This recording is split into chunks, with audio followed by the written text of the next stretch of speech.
ma waxaad haysaa lacag aad geliso mise waxaad haysaa waqti aad geliso.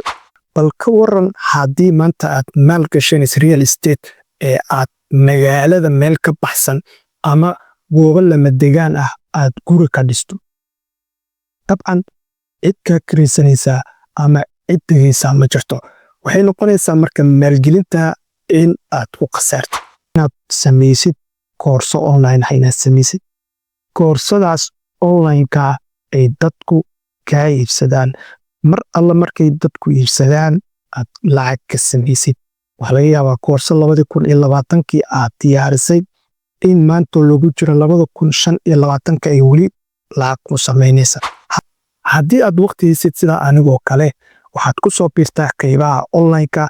qaybahaas online-ka oo ah in aad YouTube channel furatid, kadib aad xayeysiimihii dadka ay kuu soo dhexmarsadaan channelkaaga, kadibna sidaasi qolyaha YouTube-ka ay xayeysiintaasi lacag kugu siiyaan.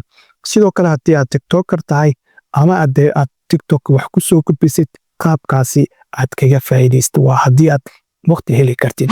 haddii aad lacag aad haysid aad geliso waa in aad maalgelin samaysid, waa in aad saamiyo iibsatid, waa inaad share iibsatid, waa in haddii aad geli kartid aad real estateska aad maalgashi ku samaysid.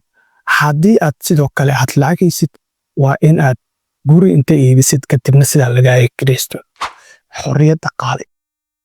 maanta waxaynu isku wada raacsannahay in dhammaan dadka oo dhan ay raadinayaan in ay xorriyad dhaqaale helaan, in ay hor ka noqdaan shaqooyinka iyo howlaha maalin walba ay u kallaxaan. xor ayaa tahay, ma jiro cid markaa aad u shaqaynaysid.